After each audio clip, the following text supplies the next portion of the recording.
Dr. Anne Webster, member for Mallee, thanks for joining us again on Flow. You are very welcome. Thanks for having me. Not a problem. Now, we've seen some interesting communication from your office over the last week or so since we last chatted on Flow. First of all, you're saying the vaccination rate against COVID-19 in your electorate, it's tracking pretty well, even compared to the state average. Absolutely. Wonderfully, it is 88%, in fact over 88% first dose across Mallee. And there are some shires, such as Shire and Swan Hill, that are over 95%. I mean, that's extraordinary. And well done, everyone.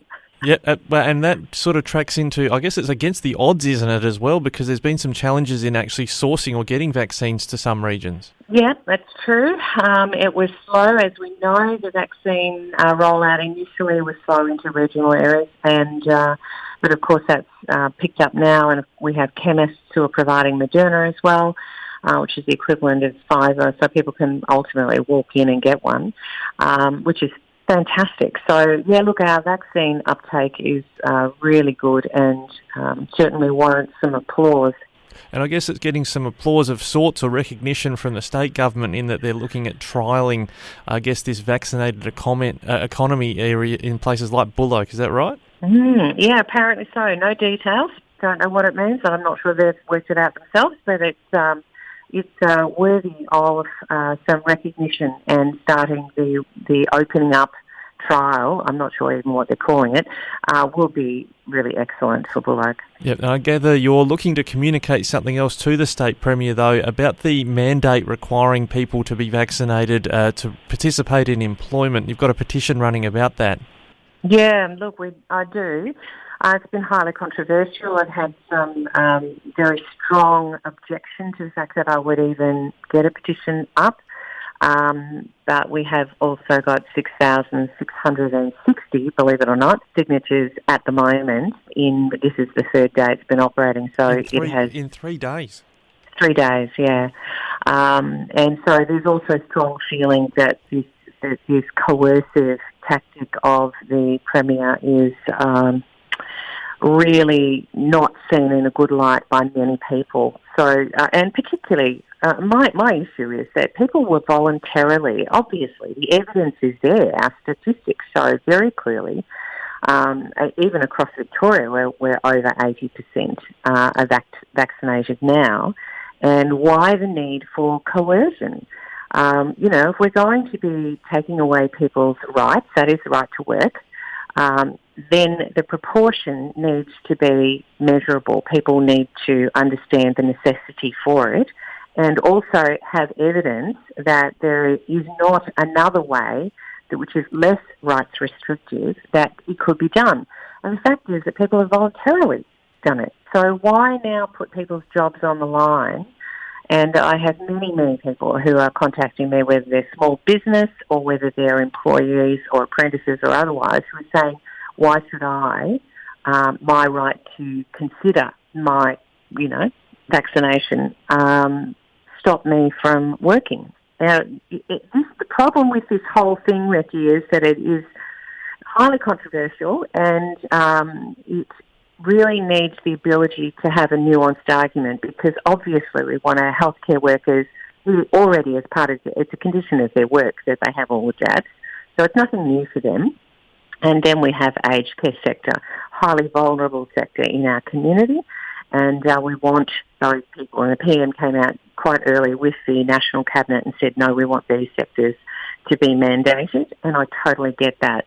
But does it warrant plumbers having to get the jab? I think the question is there and ought to be asked. And as a democratic society, we should be able to have the conversation without being lampooned for asking the question.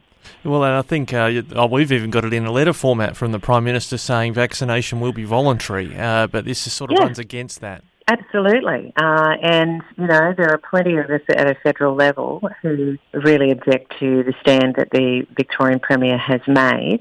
And I don't think that anxiety and fear about COVID justifies not standing up for our freedoms, because they have been hard fought and won.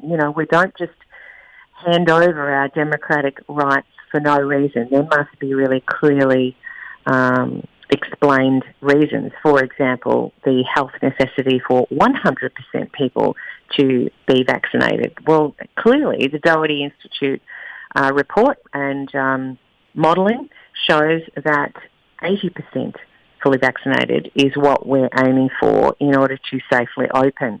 But it seems, again, that the goalposts have moved and that the Premier is heading for 100%. Now, I want to move on to some other topics, but first of all, the petition, when are you likely to send that? It's going to be submitted to Parliament. How's that going to find its way to the Premier? Well, I'll be sending it to the Premier, and that will happen probably in the next week. I've yet to decide when I'll close the petition off, but it will be within this next week. So, yeah, with 6,600 signatures so far, there might be a few more yet to come before the end of the week.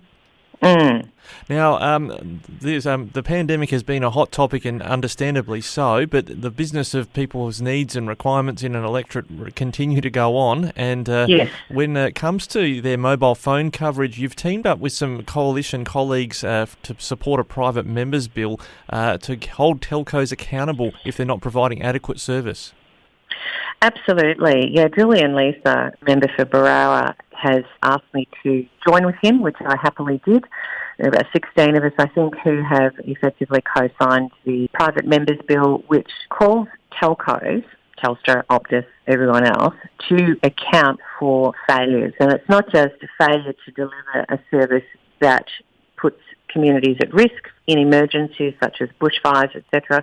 It's also to call them to account when they have poor outcomes and that it actually will affect their bottom line. So, yeah, look, it's an important issue. We have, in Mallee, we've spent $15 million to address connectivity, but it still certainly does not cover the black spots that are occurring. You know, last time I looked, there were 520 black spots across Mallee.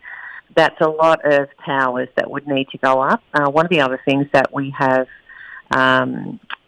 put into the private members bill is that existing 3G coverage is not turned off until 4G or 5G is actually available in that area. It's not good enough for the telcos to say, well, by 2022 we will close off 3G if there is no replacement. You know, there needs to be service delivery for everyone. You know, your connectivity, like your healthcare and your health status, should not depend on your postcode. And, you know, sadly it does.